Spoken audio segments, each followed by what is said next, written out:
आप चाहते हैं कि आदित्य मूवी म्यूजिक के सभी ऑडियो और वीडियो सबसे पहले आप तक पहुंचे तो लाल बटन को दबाकर चैनल को सब्सक्राइब जरूर करें और साथ में बेल आइकॉन को दबाना ना।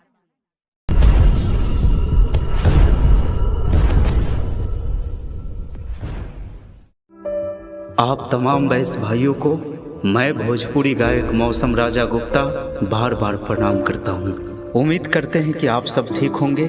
और आज एक बहुत ही दुख के साथ मुझे घटना का जिक्र करना पड़ रहा है।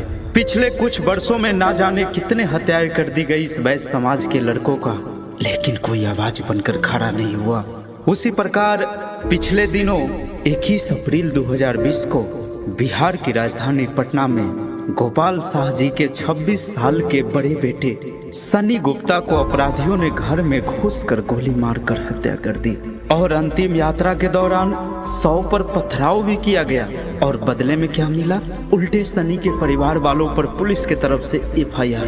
कितनी शर्मनाक बात है कि हमारे समाज के लोगों को ऐसे हत्याएं हो जाती है और कोई आवाज बनकर खड़ा नहीं होना चाहता। पुलिस ने अपराधियों को सिर्फ गिरफ्तार तो किया, लेकिन उस पे कोई कानूनी कार्रवाई नहीं किया गया। और सनी गुप्ता के मर्डर केस पे सरकार हो या विपक्ष हो, कोई नेता सामने से आकर अपराधियों के खिलाफ CBI जांच और सख्त कार्रवाई के लिए आवाज नहीं उठा रहा, क्योंकि उनको सत्ता का लालच लगा हुआ है। उनको यह डर लगता है कि अगर आज मैं सनी के लिए आवाज उठाऊंगा तो शायद कुर्सी मेरी चली जाएगी। ऐसे संकट के घड़ी में भगवान सनी गुप्ता के परिवार के साथ शांति प्रदान करे। और एक बात मैं आपको याद दिला दूं कि भाई सनी गुप्ता की मृत्यु बेकार नहीं जाएगी, क्योंकि आज सनी गुप्ता के लिए शासन प्रशासन और विपक्ष और सरकार कोई आवाज उठाए या ना उठाए, संपूर्ण बैस समाज, जितने भी भारत के बैस समाज हैं, आज सभी भाई सनी गुप्ता के मर्डर केस में एक साथ खड़े हैं। आप सबसे विनम्र आग्रह है मेरा कि सभी लोग सनी के लिए एक साथ आंदोलन के लिए तैयार रहिए, क्योंकि इतिहास गवाह है जब भगवान रामचंद्र जी समुद्र से रास्ता मांगने के लिए हाथ जोड़कर खड़े थे, तब समुद्र देवता ने उनकी एक ना सुनी।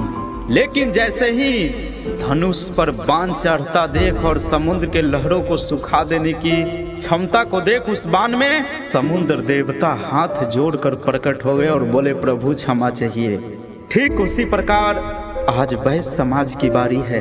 अगर सरकार चुपचाप बात रखने से नहीं सुनी तो आपको एक भयंकर आंदोलन के लिए तैयार रहना चाहिए। और आप सबसे आग्रह है कि अगर आज तैयार नहीं हुए सनी के लिए, तो सनी से पहले भी हजारों सनी को मार दिया गया, लेकिन उसका नामो निशान पता नहीं चला।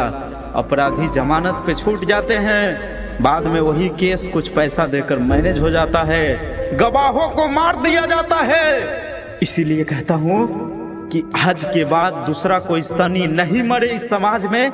इसके लिए आज आप सबको एक साथ खड़ा होकर एक आवाज में बोलना पड़ेगा कि सनी को इंसाफ चाहिए। मैंने सनी गुप्ता के लिए कुछ गाने का प्रयास किया है, आप सबसे आग्रह है कि गाना को पूरा सुनिए। पटना में सनी के हो गइल मर्डर, ओह बाहर होत नहीं खेजाच।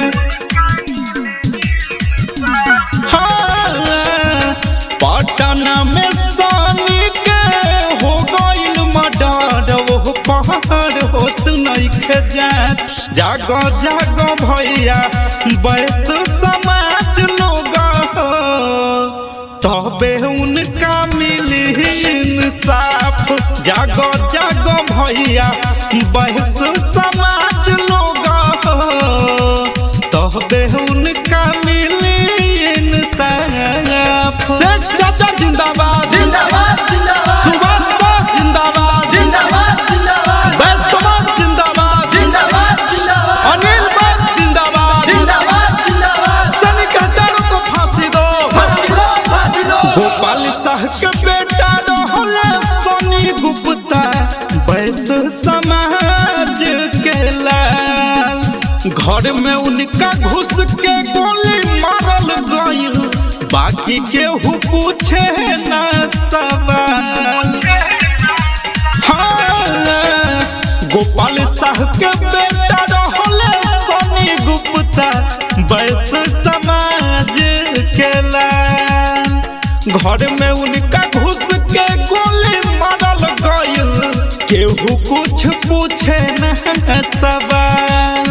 शासन पर शासन झूठा केस लिख के दावल चाहता वे आवाज।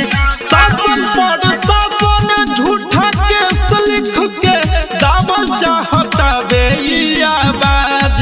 जागो जागो भैया वैश्य समाज पूरा हो, तबे उनका मिली इंसाफ। जागो जागो भैया वैश्य समाज नु हो, तबे सनी के मिली इंसाफ।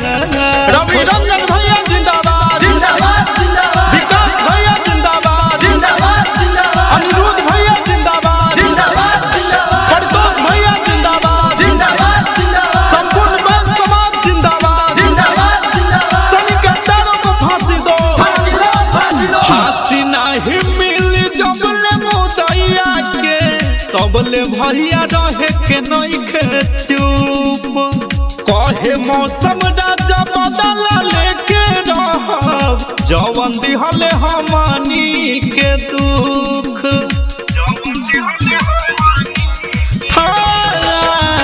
फांसी नहीं मिली जबले मुदैया के, तबले भैया रहे के नइखे चुप। कहे छोटे गुप्ता बदला लेके रहब, जवन दिहले हमनी के दुख। सुभाष साह अनिरुद्ध गुप्ता रवि रंजन भैया सब कोई बनी एक साथ। सेठ चाचा विकास गुप्ता परितोष भैया सब कोई कहे एक साथ।